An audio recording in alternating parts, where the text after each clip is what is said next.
BA तृतीय वर्ष की इस ऑनलाइन कक्षा में आप सभी विद्यार्थियों का स्वागत है। इससे पूर्व के व्याख्यानों में हमने अपनी जो पाठ्यपुस्तक है आधुनिक काव्य, उसके सभी कवियों के विषय में चर्चा कर ली है। कवियों का परिचय, उनके काव्य ग्रंथों का परिचय तथा व्याख्याएं मैंने आपको करा दी हैं। अब आज हम अपने पाठ्यक्रम को आगे बढ़ाते हुए 12 नंबर का जो एक हमारा प्रश्न आता है, आधुनिक काल के ऊपर, उसके विषय में आज हम चर्चा करेंगे। देखिए, हिंदी साहित्य का इतिहास आप लोग फर्स्ट ईयर से पढ़ते चले आ रहे हैं। फर्स्ट ईयर में आपने हिंदी साहित्य का इतिहास पूरा पढ़ा है, जो कि आपका द्वितीय प्रश्न पत्र हुआ करता था, हिंदी साहित्य का इतिहास और भाषा विज्ञान, है ना। उसमें आप पूरा हिंदी साहित्य का इतिहास पढ़ चुके हैं और फर्स्ट पेपर में भी आपने प्राचीन काव्य और मध्यकालीन काव्य पढ़ लिया है ना। सेकेंड ईयर में आप रीतिकालीन काव्य पूरा पढ़ के आ चुके हैं और फाइनल ईयर में तृतीय वर्ष में हम लोग आधुनिक काल पढ़ रहे हैं ना। हिंदी साहित्य का आधुनिक काल हम पढ़ रहे हैं। तो इस तरीके से पूरा हिंदी साहित्य का इतिहास हम फर्स्ट ईयर से लेकर अपने फाइनल ईयर तक पढ़ लेते हैं, है ना। तो फिर भी मैं आपको आज संक्षिप्त रूप में आधुनिक काल के विषय में बताऊंगी, जिससे कि आपको इस प्रश्न को करने में सुविधा हो सके, आप समझ सकें कि हिंदी साहित्य का इतिहास क्या है, आधुनिक काल क्या है। हिंदी साहित्य के इतिहास को, ये तो आपको पता ही होगा बच्चों, कि हम लोगों ने 4 कालों में विभाजित किया गया है। आदिकाल 1050 से संवत 1375 तक, भक्तिकाल 1375 से 1700 तक, रीतिकाल 1700 से 1900 तक तथा आधुनिक काल 1900 से लेकर के आज तक का समय सारा आधुनिक काल के अंतर्गत आता है। आधुनिक काल को गद्य काल भी कहा जाता है, क्योंकि हिंदी गद्य साहित्य का प्रारंभ आधुनिक काल से ही माना जाता है ना। तो इसको हम गद्य काल कहकर भी संबोधित करते हैं। लेकिन हमारे जो पाठ्यक्रम में है वो पद्य काव्य है, इसका पद्य खंड है, तो हम उसके विषय में पूरे ही विस्तार से चर्चा करेंगे। आधुनिक काल में जीवन के विकास की गति हर क्षेत्र में बहुत तेज रही है ना। आचार्य रामचंद्र शुक्ल ने आधुनिक काल का प्रारंभ संवत 1900 से माना है।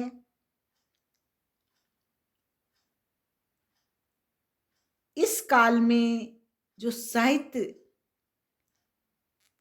सामंती जीवन मूल्यों और संस्कारों को छोड़कर आम जनता के बीच आता हुआ दिखाई देता है। आधुनिक काल में बहुत से परिवर्तन होते हैं। मार्क्स के समाजवादी चिंतन, डार्विन के विकासवाद, फ्राइड के मनोविश्लेषणवाद, गांधी जी के सत्य और अहिंसा के सिद्धांतों का इस युग में अमिट प्रभाव है।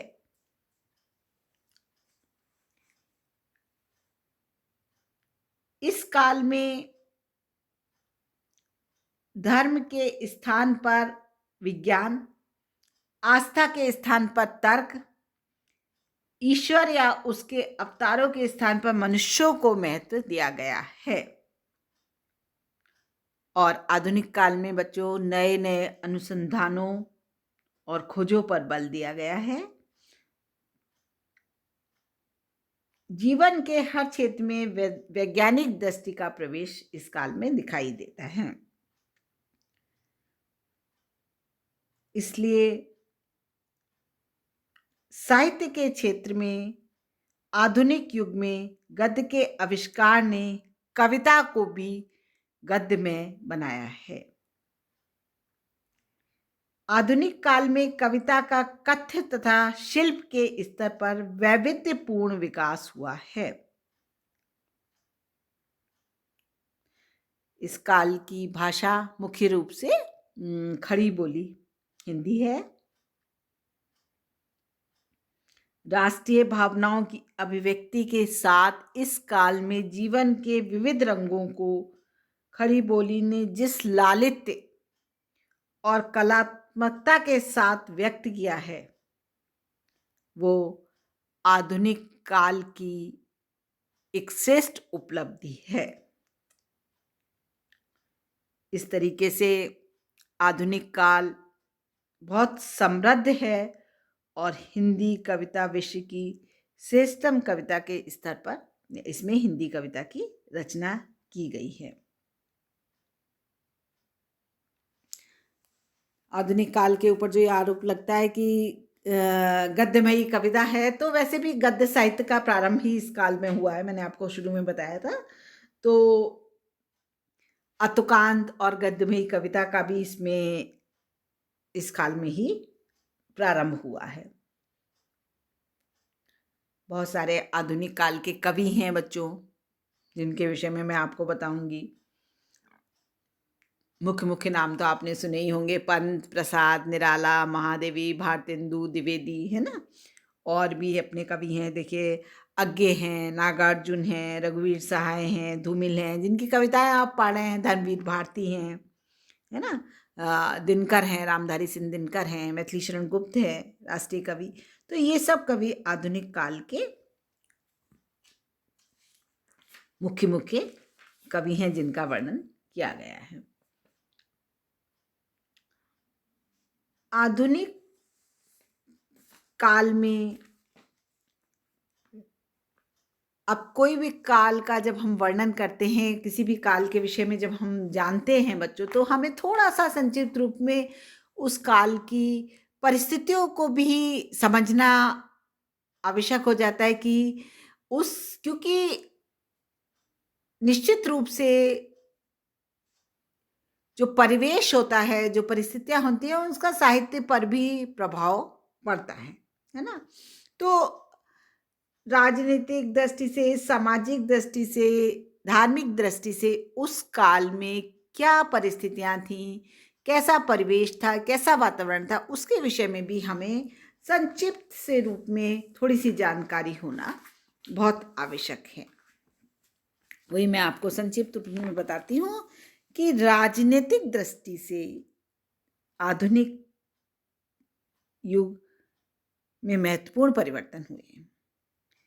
प्लासी के युद्ध ने भारत में अंग्रेजों की नींव दृढ़ कर दी थी और धीरे धीरे ईस्ट इंडिया कंपनी का शासन सारे भारतवर्ष में फैल गया था।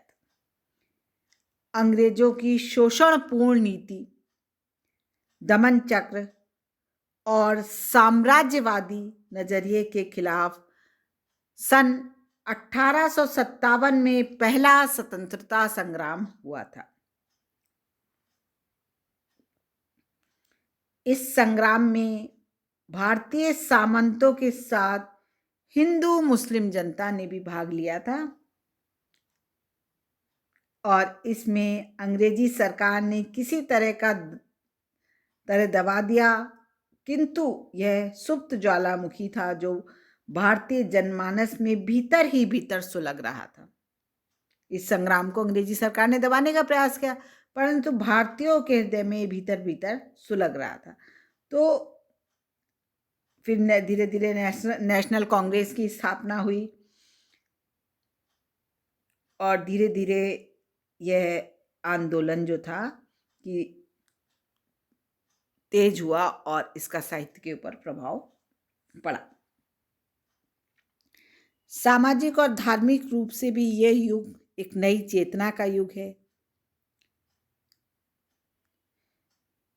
वैज्ञानिक शिक्षा, न्याय तथा सती प्रथा की समाप्ति को लेकर राजा राम मोहन राय ने ब्रह्म समाज की स्थापना की थी। जन जागृति के लिए उन्होंने शुरुआत के साथ ही भारतीय पत्रकारिता की नींव डाली, है ना, और सामाजिक और धार्मिक सुधारों को लेकर बहुत सारी प्रार्थना सभाएं हुई। तो इस काल में पुराने साहित्य की भी खोज हुई है, उसे आधुनिक परिप्रेक्ष्य में परखने का सिलसिला भी इसी युग में प्रारंभ हुआ था।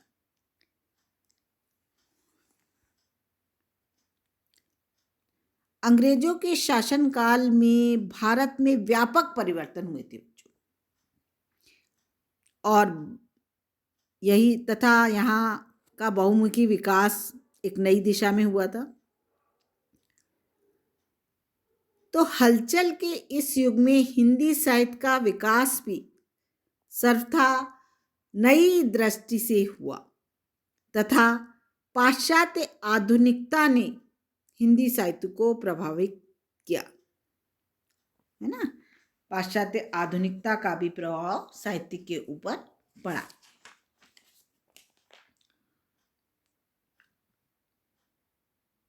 यदि स्थूल रूप से हम कहें तो हिंदी साहित्य के क्षेत्र में इस समय में बहुत बड़े बड़े परिवर्तन दिखाई दिए,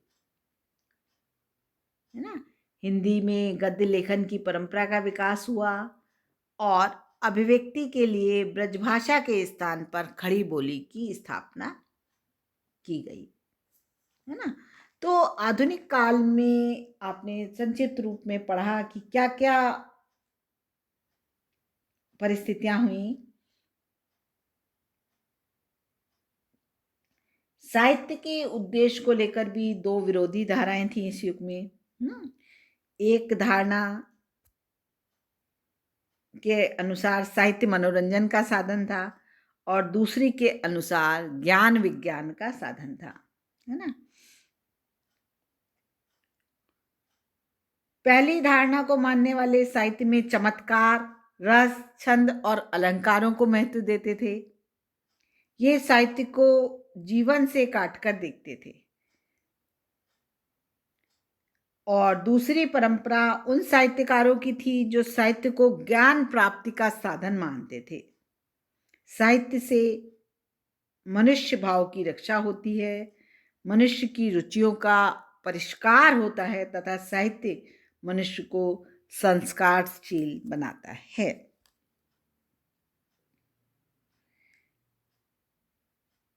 शोषण और अन्याय के खिलाफ जन चेतना को जगाने का साहित्य सबसे सशक्त माध्यम है। मानव और उससे जुड़ी समस्याओं पर लिखना इनकी निगाह में साहित्य को शुष्क बनाना है। इस प्रकार से